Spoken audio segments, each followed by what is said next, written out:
Pabrikan aksesoris game Gameser resmi meluncurkan gamepad G8 Plus MFI, produk pertama mereka yang mengantongi sertifikasi Made for iPhone dan iPad dari Apple. Kehadiran gamepad ini menegaskan strategi Gameser dalam memperluas ekosistem perangkat gaming mobile seiring meningkatnya pasar game di perangkat iOS.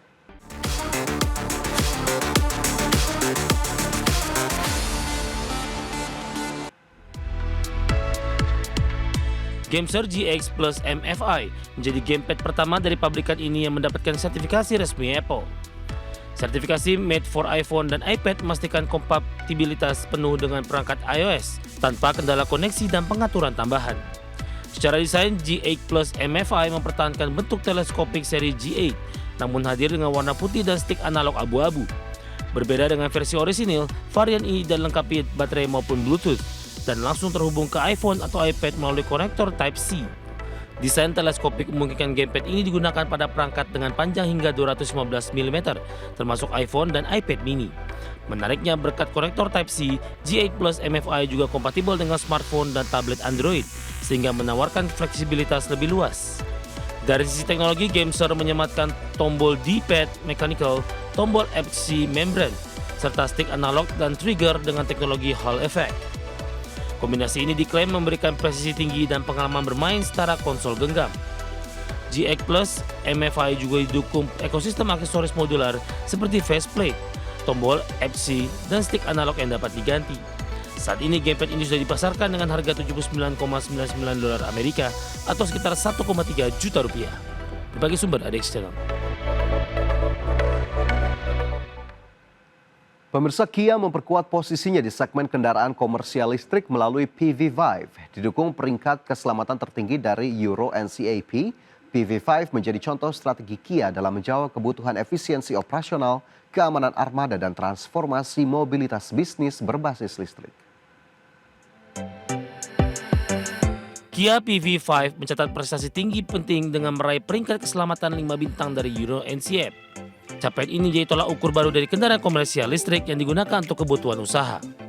Dalam pengujian, Kia PV5 unggul dalam perlindungan penumpang, sistem bantuan keselamatan dan keamanan pasca tabrakan. Berbagai fitur ada seperti AEB, Lane Support System, dan Speed Assistance System tersedia sebagai fitur standar. Euro NCAP menilai PV5 mampu memberikan perlindungan optimal dalam berbagai skenario dunia nyata, termasuk daya tanggap antar kendaraan, perlindungan pejalan kaki, serta hasil positif dalam uji tabrakan dengan pesepeda. Kia PV5 memiliki ruang kargo hingga 5.000 liter dan hadir dengan berbagai pilihan baterai. Dengan jarak tempuh maksimal hingga 250 mil, Kia menegaskan bahwa efisiensi, keamanan, dan kebutuhan bisnis kini bisa berjalan beriringan. Berbagai sumber dari channel. PT Morris Capital Indonesia selaku pengendali baru PT Multi Makmur Lemindo Tbk resmi meluncurkan penawaran tender wajib atas saham PIPA. Aksi korporasi ini dilakukan setelah Morris Capital mengakuisisi 43,78% saham dan mengambil alih pengendalian perseroan. PT Morris Capital Indonesia selaku pengendali baru PT Multi Makmur Lemindo Tbk emiten berkode saham PIPA resmi mengumumkan rencana penawaran tender wajib atau mandatory tender offer. Ini merupakan konsekuensi atas perubahan pengendalian saham perseroan sesuai dengan ketentuan pasar modal. Dalam aksi ini, MCI menyiapkan dana maksimal sebesar Rp93,45 miliar untuk menyerap saham publik PIPA. Harga penawaran ditetapkan sebesar Rp54,47 per saham, sesuai ketentuan berdasarkan rata-rata harga tertinggi perdagangan selama 90 hari terakhir di Bursa Efek Indonesia. MCI resmi menjadi pengendali setelah mengakuisisi 1,5 miliar saham atau setara dengan 43,78% dari modal di-store dan ditempatkan PIPA.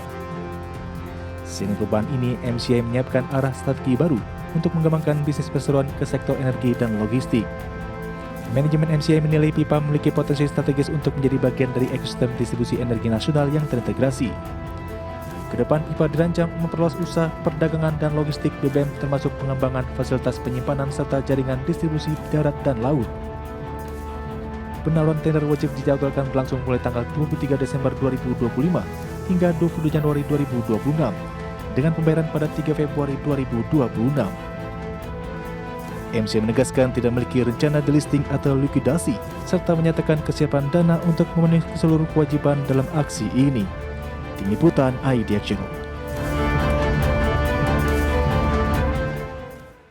PT Triputra Agro Persada Tbk memperkuat struktur permodalan dengan mendapatkan tambahan fasilitas kredit modal kerja dari Bank CIMB Niaga. Langkah ini dilakukan di tengah ekspansi usaha dan kinerja keuangan perseroan yang tumbuh signifikan sepanjang tahun 2025.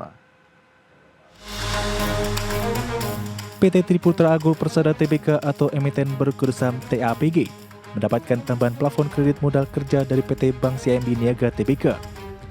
Berdasarkan keterbukaan informasi tanggal 22 Desember 2025, total plafon kredit yang diterima TAPG tercatat sebesar Rp300 miliar.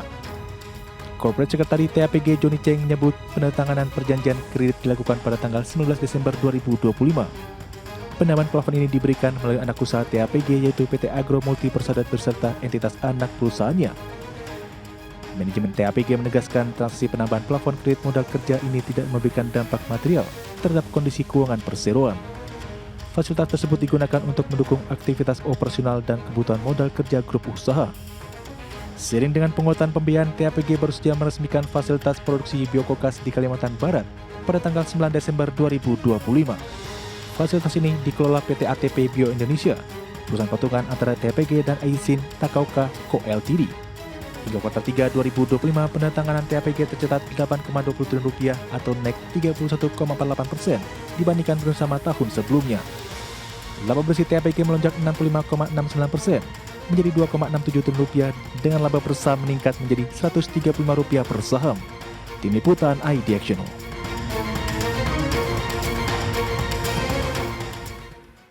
PT MNC Tourism Indonesia Tbk atau emiten berkode saham KPIG merampungkan aksi penambahan modal tanpa hak memesan efek terlebih dahulu melalui private placement. Langkah ini dilakukan untuk memperkuat struktur permodalan sekaligus mendukung pengembangan proyek strategis kawasan ekonomi khusus MNC Lido City.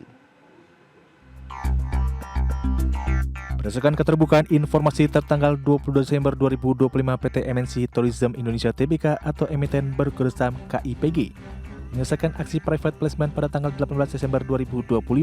Emiten pariwisata milik grup MNC ini menerbitkan saham baru dalam rangka penambahan modal tanpa HMETD. Dalam aksi koperasi tersebut, KIPG menerbitkan sebanyak 1,78 miliar saham baru dengan nilai nominal Rp100 per saham. Harga pelaksanaan private placement ditetapkan Rp140 per saham, sehingga perseroan berhasil menghimpun dana sekitar Rp250 miliar. Manajemen KPIG menyampaikan seluruh dana hasil private placement akan digunakan untuk mendukung pengembangan dan pembangunan proyek KEK MNC Lido City.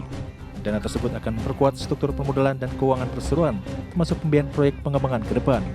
Hingga 30 September 2025, pendapatan KIPG tumbuh 66,1% secara tahunan menjadi Rp2,1 triliun. Perseroan bukan EBITDA Rp820,2 miliar dengan laba bersih Rp625,9 miliar, serta total aset mencapai Rp35,8 triliun. Tim Liputan ID Action.